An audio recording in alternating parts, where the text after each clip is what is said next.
우리가 계속 마가복음 보고 있습니다. 오늘 우리가 읽었던 이 마가복음 3장 21절에서 35절의 내용은요, 예수님이 이제 사람들에게 오해를 받습니다. 오해를 넘어서 지금으로 따지면 인격 모독, 명예훼손으로 고소 고발해도 전혀 이상하지 않을 그런 내용이죠. 두 가지입니다. 하나는 예수님이 미쳤다, 이겁니다. 21절에 보면 예수의 친족들이 듣고 그를 붙들러 나오니 이는 그가 미쳤다 하밀러라. 여기서 그는 예수님입니다. 예수님이 미쳤다는 소문을 듣고 예수님 지금 데리러 온 거예요. 또 예수님이 어떤 오해를 받으셨냐? 귀신 들렸다, 이렇게까지 됩니다.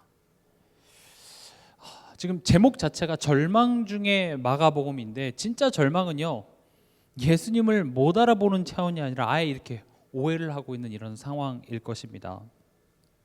오늘 이 예수님을 오해했던 수많은 사람들, 심지어 가족들에게까지 오해받으셨던 이 예수님의 모습을 보면서 우리 스스로 한번 점검해 보는 시간이 됐으면 좋겠습니다. 나는 예수님을 오해하고 있지 않는가? 그 말은 나는 예수님을 정말 제대로 이해하고 있나? 나에게 있어서 예수님은 어떤 분이신가? 이거 점검하는 밤이 되길 바랍니다. 첫 번째로요, 예수님이 어떤 오해를 받으셨냐?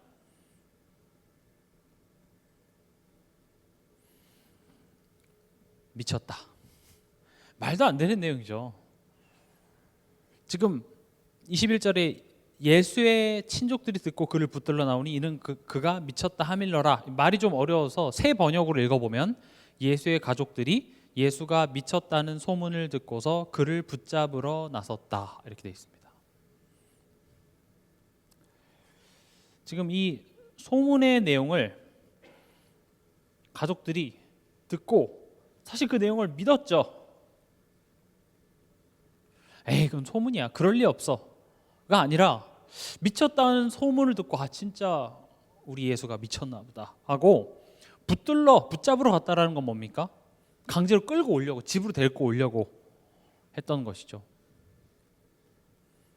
요한복음 7장 3절에서 5절에 보면은 형제들도 5절 이렇게 되어 있습니다. 그 형제들까지도 예수를 믿지 아니함이로라. 가족들도 예수를 믿지 못했습니다.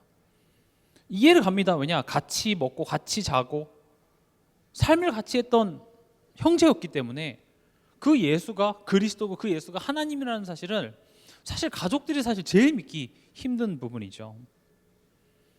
그래서 지금 예수님이 미쳤다는 소문을 듣고 예수님을 붙잡으러 오는 것입니다. 여기서도 우리가 좀 중요한 것이 소문의 내용을 듣고 그 소문의 내용을 믿었습니다. 예수를 믿고 예수의 그 말씀을 들은 것이 아니라 소문의 내용을 듣고 소문의 내용을 믿은 것이죠. 사실 무엇을 듣느냐가 중요합니다. 우리가 이렇게 복음의 어떤 내용, 지식, 이론은 많이 알지만 실제로 우리 삶 속에 무엇을 듣고 무엇을 믿냐가 내가 위기 때, 내가 어려울 때 이렇게 다 드러나는 거거든요. 알겠는데 잘 안 돼요, 믿었는데 안 되는데요, 이런 불평들을 우린 많이 하게 되죠, 삶 속에서. 근데 가만히 내 삶을 점검해 보면 나는 어디에 귀를 기울이고 있나요? 우리는 소문에 귀를 기울이고 있습니다. 사람들이 이런저런 말에, 또 내 과거의 경험과 과거의 어떤 그런 상처, 거기에 우리는 귀를 많이 기울이고 있다는 것이죠. 그래서 우린 이 장면을 보면서 우리 스스로에게 질문해 봐야 되겠습니다. 나는, 물론 우리가 예수님을 미쳤다 이렇게 생각하진 않습니다만은, 나는 예수님을 어떻게 믿고 있냐라는 거죠.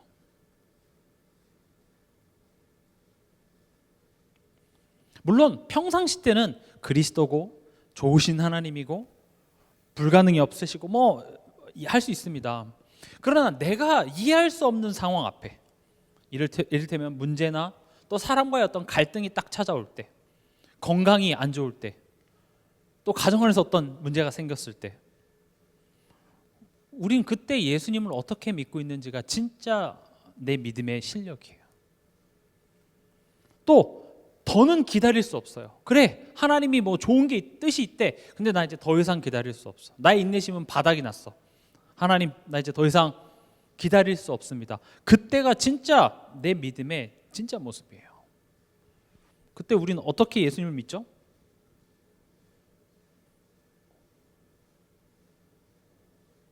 무능력자.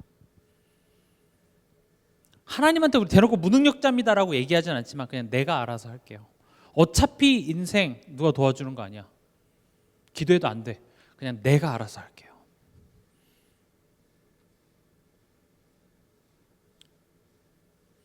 실수하시는 분, 너무 실수하시고 계시는데요. 또 하나님을 거짓말하는 그런 사람쯤으로 우린 이미 위기 때, 어려울 때 우린 그렇게 하나님을 오해하고 있더라는 것이죠. 이게 우리의 현 주소인 것을 우리가 알아야 합니다. 예배 시간, 제가 영적 예배에 대해서 최근에 계속 강조하는데, 예배 시간은 이 세대를 따르고 있는 내 자신이 살펴줘야 돼요. 마치 거울을 보는 것처럼 뭐가 이렇게 문제가 많아 하고 깊이 들여다봤더니 그 속에 거울에 내 얼굴이 비치고 있더라는 거죠. 그렇게 보여줘야 돼요. 내가 사실은 하나님을 믿지 못하고 있었구나.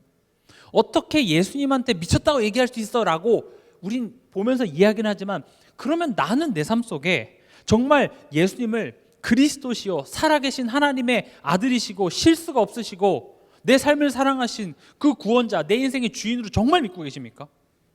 정말 믿는다면 우리는 염려, 걱정, 불신 없고 항상 사랑하고 화목하며 서로 친절히 대하고 성령의 열매가 우리 삶에 가득한 자는 예수를 정말 온전히 믿는 거예요. 그럼 점검해 보자고요. 그런 열매를 내라가 아니라 내 삶에 그런 열매가 있나? 없거든요, 대부분. 그 말은 우리는 실제로 하나님 예수님을 온전히 믿지 못하고 있다라는 겁니다. 내 상태가 문제가 있구나가 봐줘야 오늘 내가 그리스도를 붙잡을 수 있어요. 그게 인정이 돼야 하나님이 지금 애초에 이 상황을 통해서 내게 무엇을 말하고자 하시는지를 알 수 있다고요. 난 잘못한 게 하나도 없는데 나 왜 그런지 모르겠습니다 라고 하면 시작 자체가 안 돼요. 뭘 모르고 있는지를 내가 알아야 되겠죠. 그래서요, 우리는 이런 상황 속에 우리 수준대로 갑니다. 우리의 수준대로 오해하고 판단해버리고 속단하고 하죠. 내가 이해할 수 없으면 오해해요. 내가 딱 아는 만큼만, 내가 경험한 만큼밖에 보지 못합니다. 한번 최근이었는데 한 4, 5주 전이었나요? 제가 이제 지하철을 타려고 역곡역을 가는데 역곡역 그 남부 앞에서 누가 노래를 아주 크게 부르는 거예요. 이게 시끄럽게 여기 노래를 부르냐, 여기서 무슨 버스킹 하는 거 있잖아요. 길거리에서 이렇게 막 노래 부르고, 이걸 왜 역곡역에서 하지? 너무 소음 공해인데 진짜 이상하다. 전 속으로 굉장히 툴툴거렸어요. 툴툴거리면서 이제 이쪽에 무대가 있으니까 이렇게 지나서 뒤를 딱 봤는데 현수막에 고아원 아이들의 꿈을 위한 콘서트 이렇게 돼 있는 거예요. 순간 제가 얼마나 부끄럽던지, 방금까지는 되게 듣기 싫은 고성방가 같은 노래였는데 고아원 아이들이 정말 그 꿈을 위한 그 자선 콘서트를 때문에 좀 몸이 불편한 아이들, 이런 사람들이 와서 노래를 부르고 있었던 거예요. 그 순간 엄청 부끄럽더라고요. 훌륭하네. 응원합니다. 고성방가로 들리지 않고 불과 몇 초 사이에요. 그러니까 나는 지금 이 상황을 알지 못하지만 그 순간에 그냥 듣기 싫은 것 때문에 그렇게 오해를 해버리는 경우가 많아요. 또 아이를 갖지 않았던 그 청년이 이렇게 아이가 떠들고 울고 이런 게 막 너무 싫고 하는데 막상 자기가 결혼해서 아이를 가져보니까 그 부모의 마음을 이해하겠더라는 것이죠. 우리도요, 지금 우리가 상황을 바라보고 내 가정을 바라보고 내 현실을 바라보고 교회를 바라보고 직장을 바라보는 그 관점들이 어쩌면 지금 내가 아는 만큼만, 내 수준만큼만 지금 바라보고 있는지도 몰라요. 우리가 삶을 살아가는 데도 있어서 우리의 수준만 가지고 보면 오해할 것들이 참 많다는 걸 알죠. 근데 우리가 하나님에 대하여서 우리의 수준대로 판단하고 있는지도 모르겠습니다. 그래도 제가 왜 이렇게 노래가 시끄러워하고 오해로 끝나는 것이 아니라 사실은 이 고아들을 위한 콘서트였구나라는 걸 알고 내가 오해했구나를 알았으니 망정이지, 안 그랬으면 이게 문제 하면서 제가 막 동사무소에 민원 넣었다가 사실은 그거 콘서트였습니다 했으면 제가 이렇게 부끄러울 뻔했겠죠. 중요한 건 내가 오해하고 있다라는 사실 아는 게 사실은 축복이에요. 에베소서 2장 1절에 보면 이렇게 내가 오해하고 있는지 내가 뭐가 문제인지도 모르는 것을 보고 허물과 죄로 죽었다 이렇게 표현하죠. 우리가 사람을 볼 때도 그냥 그 사람이 하는 그 행동 하나만을 가지고 그냥 그럴 것이다라고 판단해 보는 경우도 많아요. 특히 교회 안에서도 저 집사람이 왜 저럴까? 왜 저 권사님이 나한테 저런 눈빛을 보내지? 왜 나한테 이런 말을 했지? 특히 성격상 이렇게 생각이 많은 분들도 계시거든요.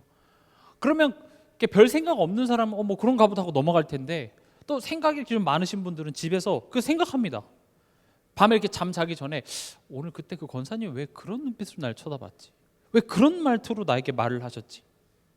생각해보니까 열받네 하면서 혼자서 막 그 생각에 사로잡힌 그런 상황도 있다라는 것이죠. 근데 그런 우리를 살리시기 위해서 예수가 오셨습니다. 허물과 죄로 죽었던 너희를 살리셨도다.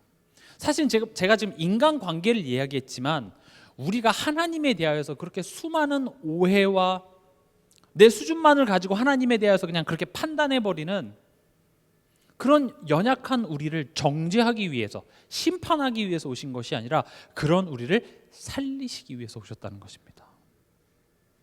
그럼 그 살리신 그리스도의 은혜 입은 그 은혜의 풍성함을 오는 여러 세대에 나타내시기 위한 목적으로 우리를 부르셨기 때문에 그 은혜가 풍성하려면 어떻게 해야 되죠? 내가 은혜 받을 만한 자격이 안 되는구나를 듣고 그 은혜를 또 다시 한번 생각하며 감사하구나. 그 은혜가 풍성해져야 그 은혜의 풍성함이 내 자녀에게 내 가족에게 전달되는 것입니다. 그게 우리의 신앙생활입니다. 우리를 살리시기 위해서 예수님이 어떻게 하셨죠? 육신의 몸을 입고 이 땅에 오셨습니다. 고난을 받으시고 오늘 본문에도 나오다시피 가족들에게도 오해를 받으시고 그리고 죽으십니다. 그리고 부활하시죠. 그 예수님의 십자가의 여정을 통하여서 우리를 살리신 것입니다. 두 번째로요. 예수님이 첫 번째는 미쳤다는 오해를 들으셨습니다. 근데 두 번째는 조금 셉니다. 22절에 보면 예루살렘에서 내려온 서기관들은 그가 바알세불이 집혔다 하며 또 귀신의 왕을 힘입어 귀신을 쫓아낸다 하니.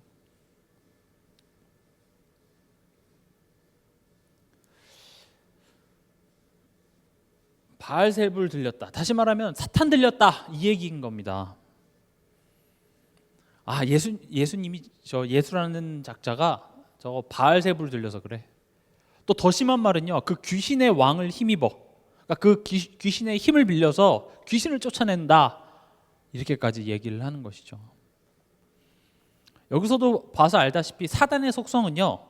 내가 하나님입니다. 내 힘으로 한 거야. 예수님도 사실은 내 힘 빌려서 한 거야. 거짓말 하는데도 그 거짓말에 자기 속성이 나타나죠. 예수님이 이런 오해를 받으셨습니다. 근데요, 예수님의 반응이 우리가 좀 생각해 봐야 되는 부분입니다. 왜냐? 지금 예수님이 미쳤다 이런 반응에는 예수님이 그냥 넘어가십니다. 근데 바알세불을 집혔다, 귀신의 왕을 힘입어 귀신을 쫓아낸다, 여기에 대해서는요 예수님이 좀 다르게 반응하십니다. 예수님의 반응이며 23절에 보시면요, 예수께서 그들을 불러다가 비유로 말씀하시되. 저 같았으면요 분노할 것 같거든요. 야 일로 와봐.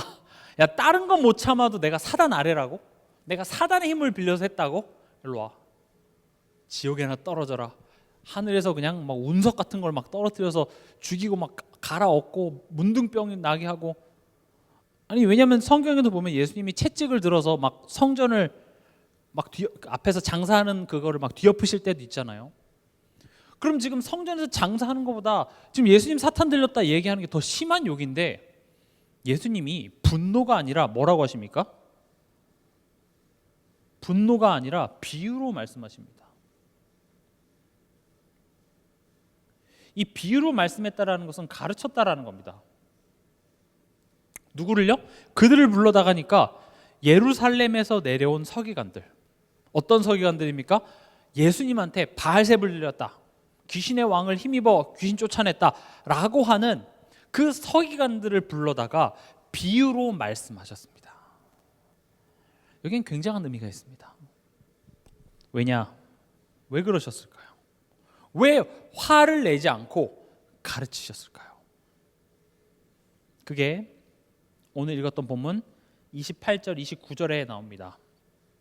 보시면요, 내가 진실로 너에게 이르노니 사람의 모든 죄와 모독하는 일은 사하심을 얻되 누구든지 성령을 모독하는 자는 영원히 사하심을 얻지 못하고 영원한 죄가 되느니라 하시니. 지금 이 내용 때문에 예수님은 분노하시지 않고 가르쳐 주신 겁니다. 이걸 쉽게 표현하면, 지금 이걸 너네가 나를 모욕하는, 나보고 미쳤다 하는 건 괜찮은데 지금 너네가 내가 사단 소속이고 사단의 힘을 빌려서 사단을 쫓아냈다, 그렇게 하면 너네 구원받을 수 없어. 너네 이거 모르면 구원받을 수 없어. 다른 것은 오해하고 모를 수 있어. 그러나 사단보다 내가 열등하다? 이거 모르는 건 말이 안 되는 거예요. 왜냐? 예수님이 왜 오셨죠? 사단의 일을 멸하러 오셨어요. 그런 나를 선지자, 예레미야, 엘리야 선지자 중에 하나다, 이런 거는 이해할 수 있다니까요. 근데 사단 들렸다, 이건 안 되는 거예요. 지금 예수님이 나를 모독해서 기분이 나빠가지고 너네 절대 이건 용서 안 해줄 거야, 이런 게 아니라, 용서를 받기 위해서는 예수님의 십자가의 대속과 그 흘리신 피로 말미암아 죄 사함이 가능하죠. 그리고 그 내용이 성령으로 내게, 내 마음에 감동이 되어져서 믿음으로 말미암아 죄 사함이 되는 거예요. 근데 그 성령을 사단과 동일시해 버리면 구원받을 수가 없어요. 예수님은 여기에 대해서 분노하신 것이 아니라 이것을 가르쳐 줬다고요. 야, 너네 그 부분이 헷갈린다? 그 부분을 그렇게 오해하고 있으면은 그건 구원받을 수 없어. 그게 영원한 죄가 되느니라 하시니, 이렇게 되어 있습니다. 성령을 모독하는 자는 영원히 사하심을 얻지 못하고 영원한 죄가 되느니라 하시니. 이걸 또 잘못 해석하면 구원 받았는데 내가 성령에 대해서 욕한다고 내가 다시 지옥에 가냐, 그런 차원이 아닙니다. 정말 구원받은 자는요, 이 성령을 모독, 즉 성령이 사단보다 열등하고 예수님이 사단 들려서 사단의 힘을 빌려서 귀신을 쫓았다, 그렇게 얘기할 수가 없습니다. 홧김에 뭐 그렇게 얘기할 수는 있어도 진짜로 그렇게 너네가 믿고 있어서는 그럼 구원을 애초에 받을 수가 없는 거예요. 지금 예수님은 예수님을 그렇게 핍박하는 자들에게 뭘 하셨습니까?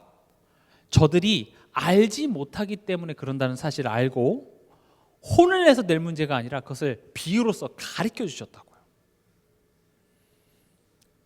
누가복음 23장 34절에 보면 예수께서 이르시되 아버지 저들을 사하여 주옵소서 자기들이 하는 것을 알지 못함이니이다. 예수님을 조롱하고 예수님의 옷을 찢어다가 제비뽑기 하는 그 군인들을 보면서 예수님이 하신 이야기입니다. 저들이 하는 일을 알지 못함이니이다. 우리도 안다고 하지만 우리도 오해하는 게 너무나도 많습니다. 특히 교회 안에서 만약 예수님이 이 상황 속에서 분노하고 그들을 혼을 내셨다면 교회 안엔 사랑과 용서 없습니다. 그러나 예수님이 지금 예수님을 이렇게 모독하고 하는 사람들에 대하여서 혼을 내는 것이 먼저가 아니라 가르쳐 줬다는 겁니다. 아, 몰라서 그럴 수밖에 없구나. 우리에 대해서 예수님께서 이렇게 사랑하신 그 예수님의 사랑을 아는 자는 또 내가 누군가에게 이렇게 할 수 있다는 것입니다. 내가 만약 그 사람에게 할 수 없다는 것은 지금 뭘 해야 되냐? 하나님이 나에게 대해서 어떻게 하셨는지에 대해서 우리가 다시 돌아가서 생각해 봐야 될 때인 것입니다. 나는 훌륭한가? 나는 잘 믿고 있는가? 신앙생활이라는 계속 그런 식으로 내 자신을 하나님 앞에 계속 점검하는 거예요.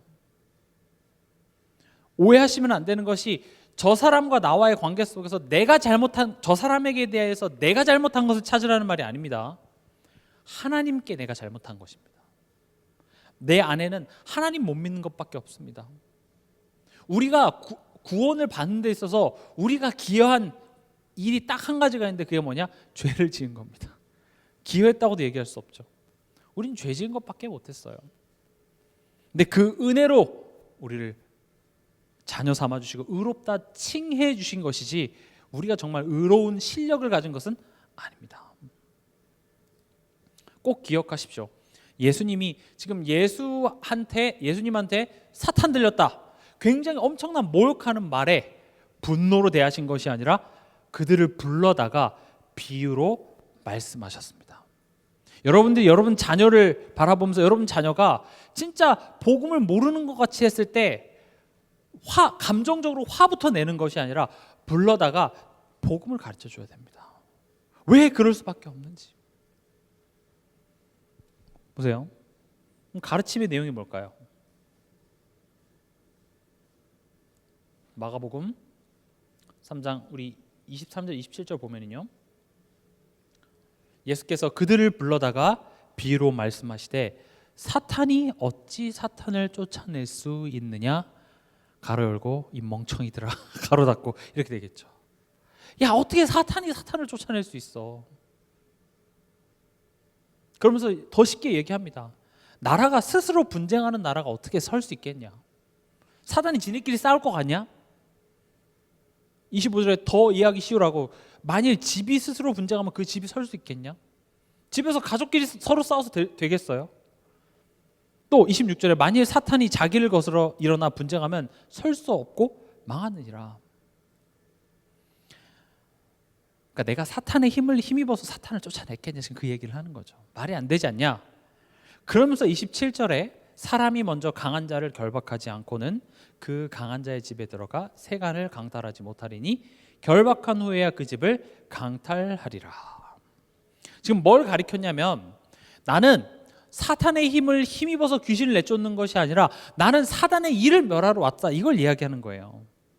창세기 3장 15절에 내가 온 것은 뱀의 머리를 박살내러 왔지 내가 사단의 소속이 돼서 사단의 힘을 빌려서 귀신 쫓는 그런 주술사, 점쟁이가 아니야, 그거 가르쳐 준 거예요. 요한일서 3장 8절에 내가 온 것은 마귀를 멸하러 왔어. 히브리서 2장 14절에 내가 온 것은 죽음의 권세 잡은 자 마귀를 멸하러 왔어. 성경은 계속 그 얘기를 합니다. 그 예수님을 오해해버리면 구원을 받을 수가 없어요. 그래서 불러다가 얘기하는 거예요. 야, 마귀를 멸하러 온 내가 어찌 마귀에 들려, 사탄 들려서, 바알세불 들려서 했겠니? 우리 맨날 읽는 구절만 읽으니까 새로운 구절도 한번 찾아보겠습니다. 요한복음 12장 31절에서 33절입니다.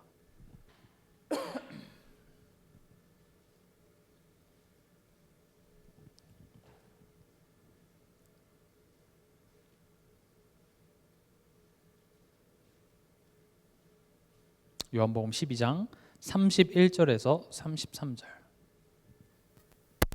같이 읽겠습니다. 이제 이 세상에 대한 심판이 이르렀으니 이 세상의 임금이 쫓겨나리라. 내가 땅에서 들리면 모든 사람을 내게로 이끌겠노라 하시니 이렇게 말씀하시면 자기가 어떠한 죽음으로 죽을 것을 보이심이러라. 아멘. 31절에 보니까 이 세상의 임금이 쫓겨나리라. 바이든 대통령이 쫓겨나고 도널드 트럼프가 세워진다, 그런 세상이 아니라 여기서 말하는 세상은 뭡니까? 세상의 임금은 사단을 이야기하는 것입니다. 언제요? 내가 땅에서 들리면, 다시 말하면 내가 십자가에 못 박힐 때에 그때 이 세상의 임금이 쫓겨나리라. 예수님이 이 땅에 오셔서 십자가 지신 까닭은 마귀의 일을 멸하라, 세상 임금을 쫓아내시기 위해서 오셨다는 것입니다. 그 말인즉슨 예수를 믿지 않으면, 예수에 대해서 오해하면 우리는 이 사단에게 종노릇하는 삶을 살고 있다는 것이죠. 그래서 우리가 현장을 볼 때, 세상을 볼 때 이 관점으로 봐줘야 돼요. 아, 사단에게 붙잡혀 있는 인생들. 너네들은 사단에게 붙잡혀 있고 나는 구원받았으니 나는 너네들보다 축복받았다는 우월감에 있으라는 말이 아닙니다. 나도 그와 같았어요. 내가 잘나서가 아니라 하나님이 나를 먼저 그 은혜를 주셔서 그 은혜의 풍성함을 오는 여러 세대에 나타내는 한 사람으로 나를 먼저 부르셨다는 겁니다. 우월해서가 아니라 먼저. 그래서 지금 이 바리새인들한테 이걸 가르쳐 준 겁니다. 그럼 보세요. 이걸 이제 우리가 어떻게 적용해야 되느냐가 되게 중요하겠죠. 우리가 믿는 것은 십자가에서 이것을 다 이루셨음을 믿습니다. 그 말은 무슨 말이냐? 마귀의 종말이 이미 선포되었다는 것입니다. 되게 중요합니다. 마귀는 지옥이라는 그 종말이 이미 선포된 존재입니다.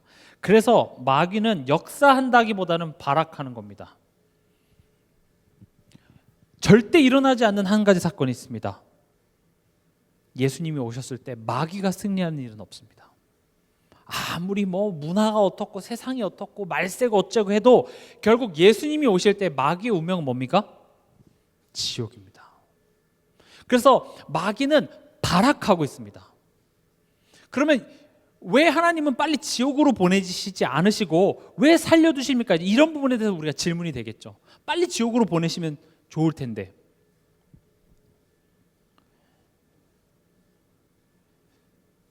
지금 이 불신자들은요, 실제로 이 세상 임금의 종노릇을 하고 있습니다. 사주팔자 운명 속에 살아가고 있습니다.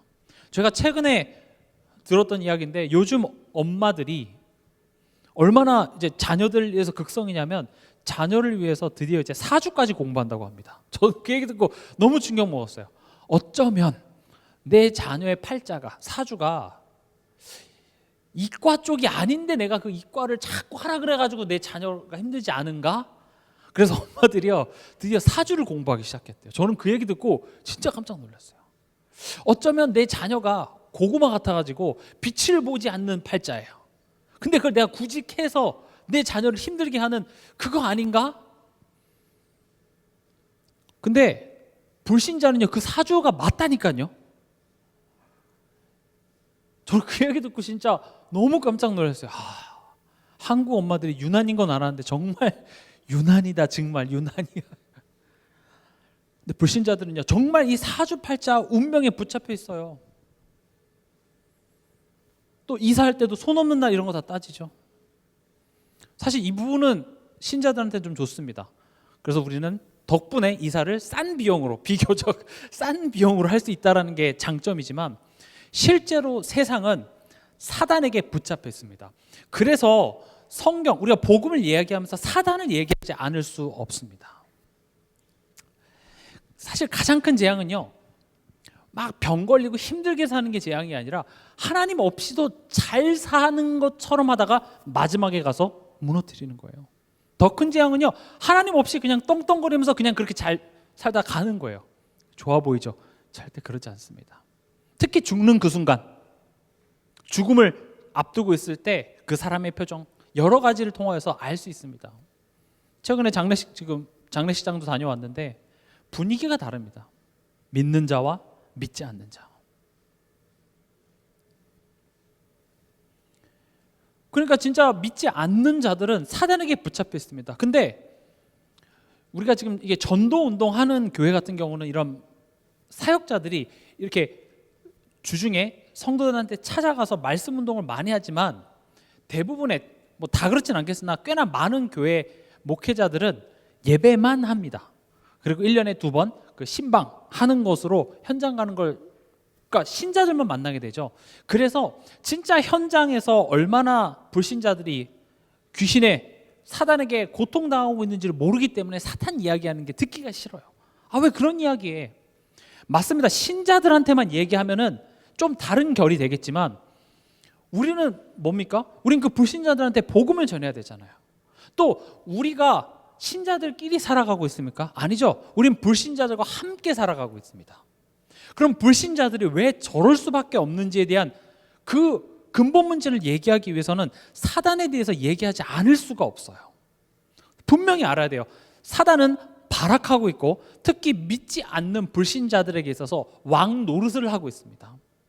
사주팔자 운명 속에서 가문의 대대로 내려오는 저주와 재앙, 왜 그런지 몰라요. 원인을 알 수 없는 그런 저주와 고통 속에서 그렇게 지옥같이 살다가 결국 지옥으로 가는 운명이 불신자입니다. 그러나 하나님이 왜 빨리 사단을 지옥으로 보내지 않으시냐? 지금 죄를 짓는 자는 어떻게 됩니까? 마귀 소속이 됩니다. 지옥은 예수 안 믿는 사람들을 가두기 위한 형벌의 장소가 아니라 사단의 운명이에요. 근데 죄를 지으면 어떻게 됩니까? 마귀의 소속이 돼서 그러니까 우리가 인간이 가야 될 곳이 아니라 마귀가 가야 될 그 운명을 같이 가게 되는 겁니다. 그래서 하나님께서는 마귀의 종말을 정해놓고 그 사이에 하나님이 예비하신 자들을 구원해 내시는 겁니다.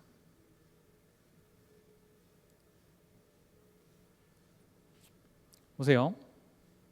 신자입니다. 신자는 마귀를 어떻게 봐야 될까요? 불신자들은 우리가 이해하고 있는 것처럼 삶을 쥐락펴락하는 게 사단입니다. 그러나 신자는요, 우리의 싸움은 사단과 싸워서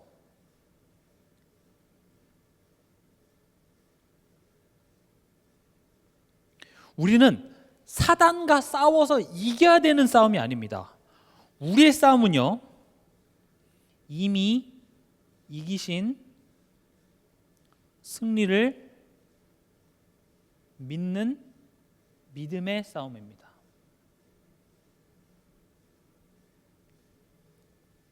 이거 헷갈리면 절대 안 됩니다.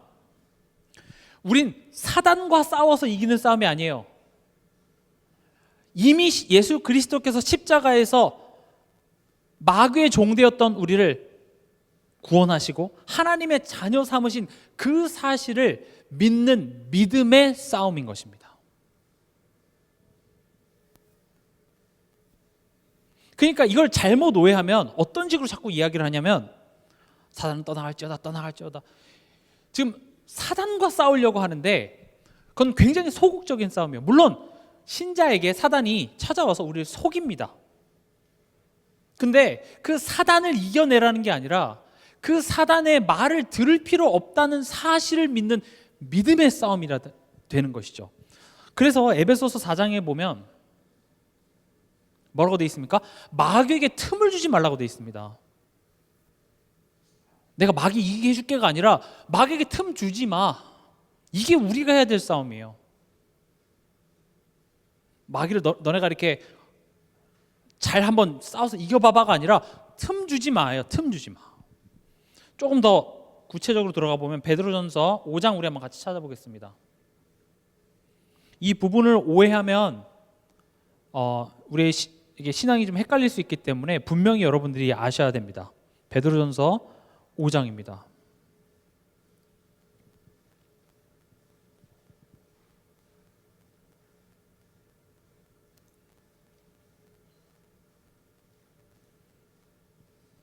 (8절부터) 먼저 읽어보겠습니다. 근신하라 깨어라 너희 대적 마귀가 우는 사자같이 두루다니며 삼킬 자를 찾나니 분명 마귀는 발악하고 있습니다. 여전히 발악하고 있습니다. 그럼 제가 아까 첫 번째 왜 아직 안 끝내고 살게 하냐? 하나님께서는 아직 지금 구원할 자들이 있기 때문에 그 마귀의 운명은 지옥이지만 아직 발악하고 있는 겁니다. 그리고 이제 두 번째 이유를 알아보려고 해요. 마귀가 지금 발악을 하고 있는데 9절에 보면 너희는 믿음을 굳건하게 하여 그를 대적하라. 이는 세상에 있는 너희 형제들도 동일한 고난을 당하는 줄 알미라. 모든 은혜의 하나님 곧 그리스도 안에서 너희를 부르사 자기의 영원한 영광에 들어가게 하시니가 잠깐 고난을 당한 너희를 친히 온전하게 하시며 굳건하게 하시며 강하게 하시며 터를 견고하게 하시리라. 아멘. 보세요. 지금 이 내용이 좀 어려운 것 같지만 뭐라고 이야기하냐면 이 마귀를 통하여서 우리에게 오는 그 환난을 우리로 하여금 믿음을 굳건하게 해서 대적하는 것으로 우리를 굳건하게 하시고 강하게 하시는 그 역할로서 지금 사용하는 거예요. 다시 말씀드립니다. 우리가 하나님의 자녀가 됐다라는 것은 절대 사단이 여러분들의 운명을 결정할 수 없습니다. 여러분들이 넘어진다고 해서 여러분들의 운명이 사단에게 다시 묶이는 것이 절대 아닙니다.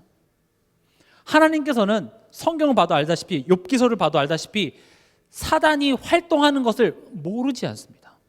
성경은 하나님과 사단의 싸움이 절대 아닙니다. 왜냐? 사단은 피조물 따위지 감히 하나님과 비교 볼 수 있는 대상이 되지 않습니다. 우리가 막 지금 이 세상을 바라보면서 하나님의 어떤 그 안타까워하는 마음을 갖는 건 좋으나 자칫 이러다가 사단이 승리하는 거 아니야? 하면서 두려운 마음을 가져서는 안 된다라는 것이고, 우리 신자들에게 지금 요구하는 싸움은 결국 믿음의 싸움이에요. 사단을 이겨라가 아니라 믿음을 굳건히 하라고 합니다. 여기서 믿음이라는 것은 무슨 믿음입니까? 나는 더 이상 사단의 자녀가 아니야. 나는 죄에서 해방됐어. 난 하나님의 자녀야. 지금 이런 말이 어려울 것 같아서 그래서 7절이 있는 겁니다. 7절 읽어볼게요. 우리의 싸움입니다. 같이 읽겠습니다. 너희 염려를 다 주께 맡기라. 이는 그가 너희를 돌보심이라. 영적 싸움하니까 귀신아 떠나라, 예수 그리스도 이름으로 사단은 결박됐지어다, 찌어다 무당집 찾아가서 돌아보고, 물론 그것도 영적 싸움이 될 수 있지만 지금 우리 개인에게 얘기하는 것은 염려를 다 주께 맡기는 싸움이에요. 눈에 보이는 우상을 보면서 떠나갈지어다 하면서 실제로 염려하고 있는 것은 나 하나님 못 믿고 있는 거예요. 사단 여러분들을 아프게 하고 뭐 싸우게 하고 거기에 관심 없습니다. 오히려 사단은요, 여러분들을 하나님을 믿지 못하게 해요. 하나님을 믿지 못한다는 게 추상적이죠. 그가 너희를 돌보심이라. 이걸 못 믿게 한다고요. 그러니까 염려 안 하고 하나님께 맡기는 싸움이 신자가 사단과 싸워야 될 싸움이에요.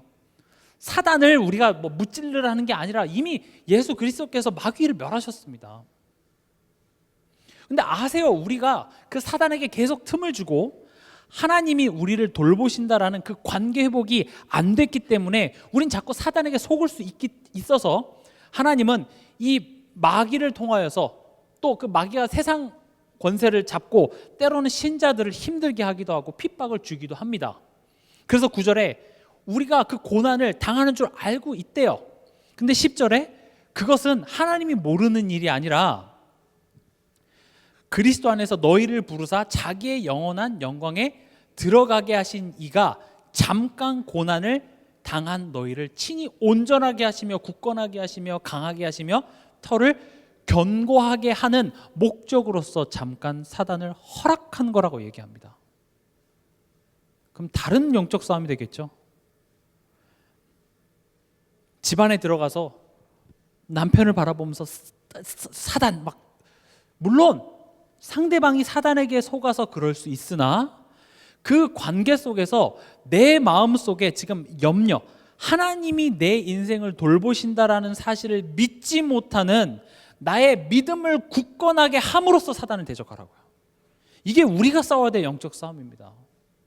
그래서 제가 말씀드린 게 사단만 꺾지 마시고 긍정적인 싸움을 하라고 말씀드렸죠. 다 사단만 꺾고 있어요. 사단을 꺾는 것이 나쁜 게 절대 아닙니다. 근데 어떤 식으로 사단을 꺾냐면 내가 잘못한 건 없고 다 내 주변의 모든 것들이 다 사단 들려서 나를 힘들게 하니 그 사단을 꺾음으로써 날 좀 편하게 해주세요라는 마음을 가지고 사단을 꺾는다고요. 그러나 지금 성경이 이야기하는 것은 물론 어떤 지역에 가거나 누구 불신자를 만났을 땐 당연히 그래야 합니다만은 우리가 해야 될 진정한 영적 싸움은 뭡니까? 내 염려를 주께 맡기는 싸움입니다. 하나님이 나를 돌보신다라는 그 사실에 흔들림이 없는 싸움을 싸워야 합니다. 그래서 10절이 있는 겁니다. 그리스도 안에서 너희를 부르사. 하나님이 우리를 부르시고 하나님이 하나님의 영광에 들어가게 하셨대요. 하나님 우리를 구원하시고 자녀 삼으사 우리의 운명을 정해놓고 지금 오늘을 살게 하신 하나님이다 지금 얘기하는 것이죠. 제가 수요예배 때도 말씀드렸죠. 불신자들은 오늘 내가 잘해야 내일이 있습니다. 그러니까 내일을 위한 오늘을 사는 거예요. 오늘 내가 사단을 잘 꺾어야 축복이 오는 게 아니라 우리 신자는요, 이미 보장된 미래를 아는 자 같이 오늘을 사는 것이 성경이 요구하는 바예요. 이미 사단은 꺾인 운명이야. 그러니 그것을 아는 자 같이 오늘을 살라. 우리가 예수 그리스도 왕, 제사장, 선지자 머리로는 아는데 정말 사단의 권세가 꺾였음을 아는 자 같은 오늘을 살려고 하는데 우리는 자꾸 사단한테 틈을 내주고 있잖아요. 말만 계속 참왕, 참선지자, 참 제사장이 나와 함께 하셔서 그렇게 하면 어찌어찌 그런 주문들이 돼서 이렇게 내 삶 속에 응답이 나타날 거라고 생각하는데, 물론 영적으로 굉장히 시달리는 사람들은 그런 이야기를 하는 게 도움이 될 수 있겠습니다만은 우린 정말 그 의미를 아는 자 같은 오늘을 살려고 하는 거예요. 그래서 신자는 보장된 미래를 아는 자다운 오늘을 살아가는 것이 불신자와 삶의 결이 다른 겁니다. 불신자는 오늘 내가 열심히 해야지만 내일이 빛이 보일까 말까요. 그러니까 항상 불안하죠. 잘 돼도 불안하고 잘 안 되면 더 불안해요. 그게 불신자들의 삶이에요. 그러나 신자는 어떻습니까? 우리에게 있어서는 이미 소망이 있습니다. 우린 끝을 알고 달려갑니다. 우린 그걸 어떻게 더 확인할 수 있죠? 예수님이 부활하셨습니다. 초대교회 성도들은 예수님의 고난과 죽음, 거기서 끝이 났다고 다 생각했는데 하나님 거기서 뭘 만들어내셨습니까? 부활을 만들어내십니다. 초대교회 성도들에게는 그게 부활신앙, 소망이었어요. 그래, 이 고난은 고난으로 끝이 나는 게 아니구나. 분명 예수님이 죽은 자 가운데서 살아나신 것처럼 지금 내 현실이, 내 상황이 끝날 것 같지 않은 어둠 속을 걸어가는 것 같지만 저 끝에는 반드시 이게 기억도 안 날 만한 엄청난 영광이 기다릴 거라는 그 소망을 예수의 부활하심을 통해서 봤다라는 것이죠. 우리가 정말 예수를 아는 자같이 신앙생활하기 바라는 게 하나님의 마음입니다. 예수 그리스도가 참 제사장이라고 말만 하지 말고 그분이 죄에서 우리를 해방했기 때문에 난 더 이상 죄 지을 필요 없구나, 죄의 종로로 달 필요 없구나. 그럼 제사장이 하는 일이 뭡니까? 우리가 죄를 자백하면 저는 미쁘시고 의로우사 그 죄를 이미 십자가에서 내가 죄값을 치렀다. 그게 제사장 아니에요. 그러면 참 제사장 대신 그리스도를 누린다는 것은 지금 내가 하나님을 믿지 못하는 내가 죄인이구나, 이게 자꾸 깨달아져서 그걸 가지고 십자가 앞에 나가는 거예요. 예수 그리스도가 그것 때문에 날 위해 죽으셔야만 했구나. 나는 구원받을 만한 사람이 못 되는데, 난 그런 자격이 안 되는 이런 나를 하나님이 나를 위해서 대신 죽으시고 나를 자녀 삼아 주셨구나. 그 말은 계속 죄를 짓고 용서받을 테니 또 죄 지어도 괜찮다는 것이 아니라 더 이상 나는 그 자리에 있을 필요 없다라는 사실을 알게 되는 것이죠. 그게 참 제사장 대신 예수 그리스도를 우리 삶 속에 누리는 겁니다. 참 선지자는 뭡니까? 길을 회복해 주셨어요. 관계를, 맡긴 담을 하셨어요. 그럼 예수가 참 선지자다라고 머리로만 아는 것이 아니라 그 예수 그리스도 이름으로 하나님께 기도해야죠. 삶 속의 순간순간마다 하나님, 지금 내 삶을 인도하고 계시죠. 지금 하나님 선하시고 기뻐하시고 온전한 뜻으로 지금 내 삶을 인도하고 계시죠. 하나님, 그런데 지금 제 현실이 좀 힘듭니다. 제 수준으로는 여기에 어떤 뜻이 있는지 보이지 않습니다. 하나님, 내게 힘을 주시옵소서. 그렇게 하나님을 의지하는 삶, 예배 자리에 와서 예수 그리스도 이름으로 하나님을 찬양하는 그런 삶의 모습이 참 선지자 대신 예수 그리스도를 실제로 누리는 것이라고요. 우린 지금까지 거기에 대해서 이론적으로 많이 공부했습니다. 그러면 이제 하나님 요구하는 겁니다. 그걸 아는 자다운 오늘을 살라고 얘기하는 겁니다. 말씀을 맺겠습니다. 오늘 말씀의 제목, 예수님에 대한 오해입니다. 이때 당시에 예수님을 오해했던 사람들, 예수님을 미쳤다, 또 예수님이 바알세불 들려서 귀신의 왕의 힘을 빌려서 귀신을 쫓는다, 이런 오해하는 모습들이 있었는데 그 모습은 나의 모습이기도 합니다. 우린 이런저런 모양으로 평상시 때는 예수님 잘 믿는다고 하지만 내가 이해할 수 없고 나의 인내심이 바닥나는 그 상황 속에 우리 또한도 하나님을 거짓말하는 분으로, 하나님을 무능력한 사람으로 오해하기 일쑤고, 예수 그리스도께서 마귀의 일을 멸하러 오셨고 심지어 그 일이 다 이루어졌음에도 불구하고 그것을 전혀 모르는 자같이 또 사단의 종로로 타는 우리의 삶이었습니다. 오늘 이 말씀을 여러분들이 묵상하시면서 그래, 예수님이 십자가에서 다 이루셨지, 오늘 내가 그것을 다시 믿는 자처럼 내 현실을 다시 바라보게 해 주시옵소서. 내 가정을 바라보며 현실을 바라보며 하나님은 나의 못 믿는 것을 자꾸 드러내십니다. 왜요? 치유하시려고요. 오늘은 치유의 밤입니다. 내가 하나님과의 관계 속에서 나의 못 믿는 것들을 여러분들이 하나님께 고백하고 치유받으시는 그런 밤이 되시길 주님의 이름으로 축원합니다.